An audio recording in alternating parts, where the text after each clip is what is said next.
Hola, ¿qué tal? Qué gusto tenerlos aquí. Soy María Scherer y me da muchísimo gusto que hoy va a platicar con nosotros Paco Moreno. Paco, no necesitas ni que te presente. Gracias, María. Pues sí, la pandemia hizo que me volviera un comunicador de este problema. No me hubiera gustado nunca ser una figura pública, pero menos por una tragedia como por la que hemos vivido. Y, Sí, y bueno, pasó. Paco, a ver, como tú has escrito, ¿no? Todavía no hay la certeza absoluta de dónde salió el coronavirus, pero estamos en otro lado. ¿Es ya un virus endémico? Todavía no es, estamos en camino, pero casi llegando. O sea, exactamente en qué punto estamos. Estamos en el camino hacia la endemia. Eso lo dice la Organización Mundial de la Salud y es un problema difícil de establecer porque no todo el mundo va al mismo ritmo. Por ejemplo, los países desarrollados ya tienen una mortalidad muy baja de casos de COVID. Prácticamente nada más el doble de lo que tiene influenza. Pero otros países tienen todavía 7 u 8 veces más muerte que lo que ocurre con influenza. Entonces, lo que ha tratado la Organización Mundial de la Salud es tratar de que haya un más o menos, vamos a decir, homologación de las cifras para poder decir ya. Ahora, cada vez vivimos más como si esto fuera una endemia. ¿Por qué? Pues porque ya no estamos viviendo con todas las medidas que teníamos De este lado del mundo, por lo menos, ¿no? de este lado del mundo. Ujú. Lo que queda es probablemente que vayan disminuyendo este número de... Va a haber enfermos, incluso va a haber muertes por COVID, Ujú. pero que el número sea más o menos estable con lo que esperamos. Los inviernos, un poquito más de casos, un poquito más de fallecidos, porque es cuando los virus respiratorios habitualmente tienen ese comportamiento, no es algo especial para COVID. Pero lo que conocíamos como olas, eso ya no. ¿No? Vamos a tener un aumento en diciembre, pero un aumento enero y febrero, pero un aumento que es a la par de los otros virus respiratorios, no como lo que tuvimos el año pasado cuando llegó Omicron, que tuvimos pues el pico más grande que ha tenido México en cuanto a nuevos casos. Ujú. Eso ya no va a pasar. Paco, en tu artículo más reciente de Reforma, decías que si nos hubiera tocado Delta, ¿no? Antes de que hubiera vacuna, entonces nos pudo haber ido peor. O sea, podemos decir que en México y en el mundo nos pudo haber ido peor. Sí, es difícil imaginarnos que nos pudo ir peor cuando, pues por exceso de mortalidad, son 20 millones de seres humanos los que han fallecido por COVID. Tenemos el registro menor porque pues en muchos países ni siquiera se hacían pruebas y los enfermos por cuestiones culturales morían en casa y no querían decir que habían muerto de COVID, por toda la cuestión cultural de cada país. Pero sí, Delta fue o ha sido la variante más agresiva. Ujú. Delta llega en un momento en donde ya se había logrado vacunar a un porcentaje importante de población mayor que era la más susceptible. Ujú. Y tú lo ves en México, los que mueren en Delta eran personas entre 40 y 60 años. Muy triste porque no se tomó la comorbilidad en México como parte de las vacunas como en otras partes del mundo. Ujú. Entonces, México tiene un problema de obesidad, diabetes y hipertensión muy grande y en ese grupo de edad también. Y era gente productiva que tenía que salir a trabajar y entonces no se les protegió. Pero si las vacunas no se hubieran desarrollado y Delta hubiera sido la primera variante, Delta se comportó un poco como las formas de coronavirus del 2002 y 2013 que ya habían sido los avisos de que esto podía pasar. ¿Quiénes son las personas que siguen muriendo por COVID que no sean, o sea, además de las no vacunadas, ¿no? Que es lo que cada vez hay menos, pero todavía hay en ciertas zonas del mundo, ¿no? Mira, son personas habitualmente que no responden a la vacuna y ahí también te das cuenta de la importancia de la vacuna. Tenemos en el hospital en general uno o dos pacientes que tienen alguna forma de leucemia o cáncer, que le mides anticuerpos contra la vacuna y no tienen anticuerpos. Y esas personas, pues, en el momento en que enferman, no tienen manera de atacar ni porque no tienen anticuerpos para protegerse, ni porque pueden montar una respuesta de defensa. Entonces, esas personas siguen siendo muy vulnerables. Eh, Ahí es donde quisiéramos tener los antivirales, porque si esa persona en el momento en que tú le diagnosticas, le das un antiviral, puedes evitar que progrese. La situación aquí en México es que también están monopolizados los antivirales, o sea, no están a la venta y pues no puedes conseguir uno más que el mercado negro y te arriesgas uno a que el precio es altísimo y dos, que no sabes si realmente pues es una molécula confiable, porque muchos de ellos vienen de Asia, de Singapur, de la India, donde como los medicamentos ahí no tienen una patente, entonces se generan genéricos muy rápido.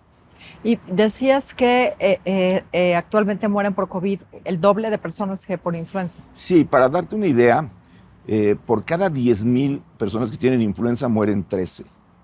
Por cada 10,000 personas que tienen COVID en Europa y en Estados Unidos, mueren 32. O sea, es lo doble. Sí es algo importante, pero ya empieza a regresar ese número que cuando al principio era 2.1% la mortalidad, es decir, de 100 se morían 2. Ujú. Entonces, si has logrado, a través de la defensa de cada individuo por haberse expuesto al virus o por tener la vacuna y conocer un poco mejor la enfermedad, lograr disminuir la mortalidad, que eso es al final lo que va a determinar si esta enfermedad va a pasar a una endemia, porque no va a desaparecer, va a haber casos de COVID y vamos a irnos acostumbrando a coexistir con este virus como lo hacemos con la influenza o como ahora el virus que está de moda, porque como ya la gente ahora está muy interesada en estas cosas, pues ahorita hablamos de la tripandemia, ¿no? O triendemia, que es el virus incisional respiratorio en los niños, la influenza y COVID-19. Entonces, ese tipo de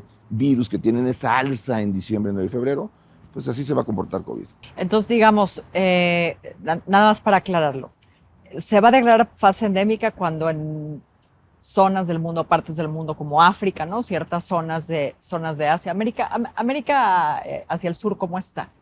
Mejor, y además ahorita ellos ya tienen su verano, entonces les va mejor. La transmisión no es que el virus sea más agresivo en diciembre o enero y febrero, lo que pasa es que las condiciones favorecen la transmisión del virus.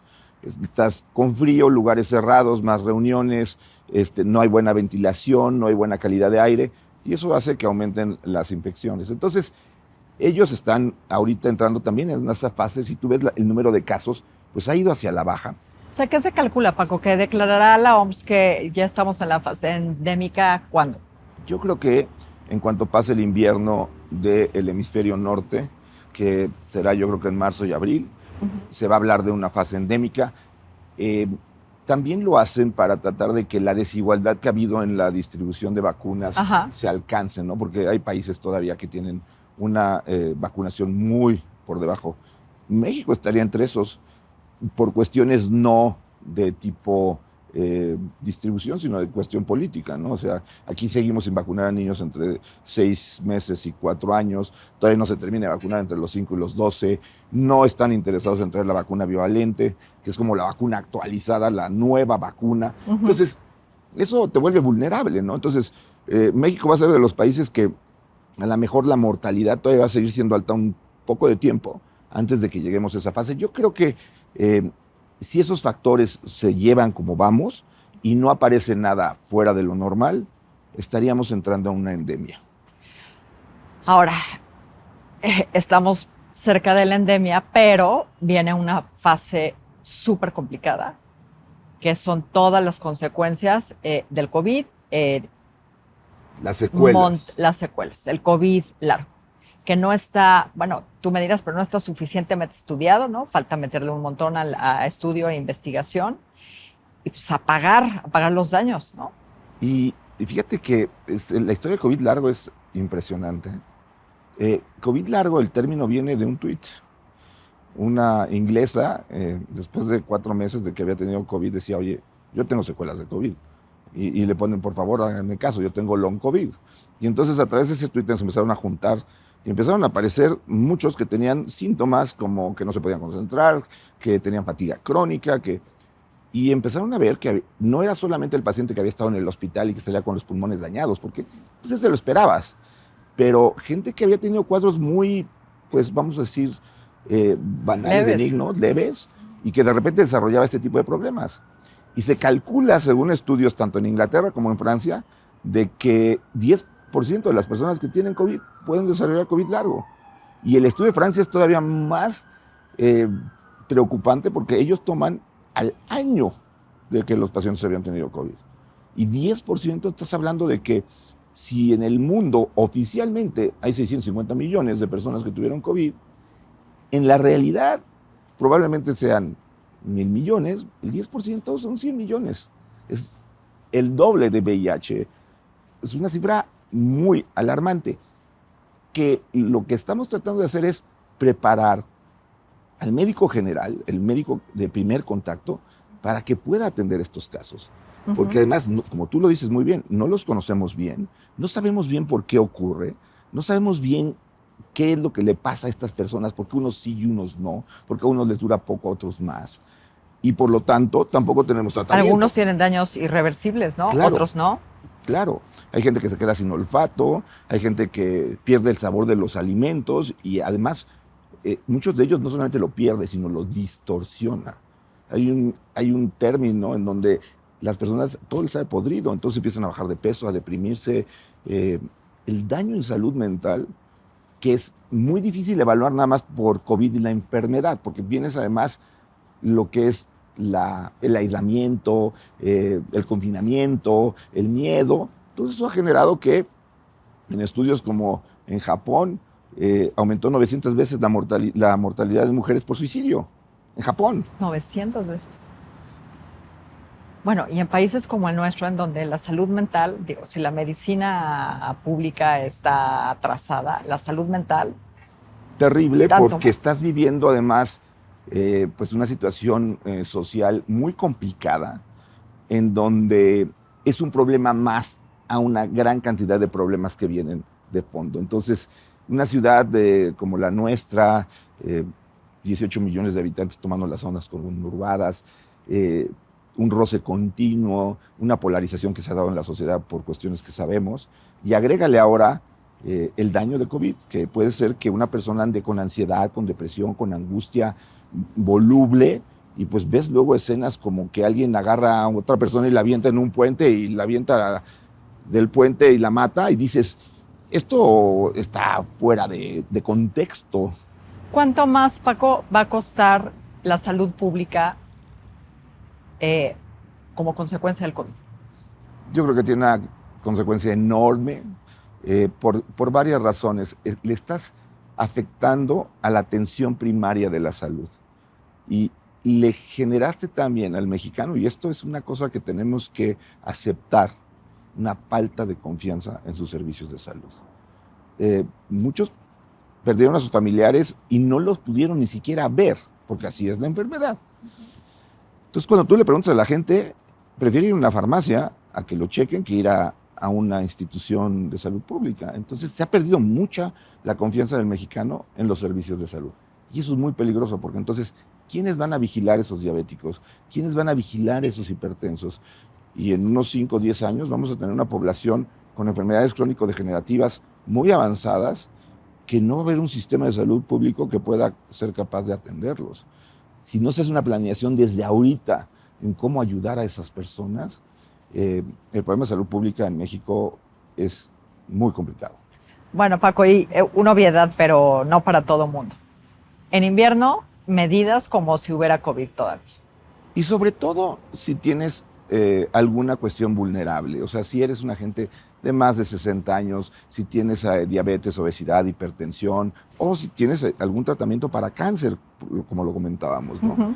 Si convives con alguien con eso, porque también eso es lo que ha pasado, ¿no? Que a veces dices, no, pues yo estoy muy sano, sí, pero duermes en casa de tus abuelos y entonces los puedes contagiar. Entonces yo creo que de ahí tenemos que ser muy autocríticos, ¿ok? Yo estoy sano, mis hijos están sanos, no tengo una convivencia con otras personas vulnerables. Bueno, puede ser un poco más relajado.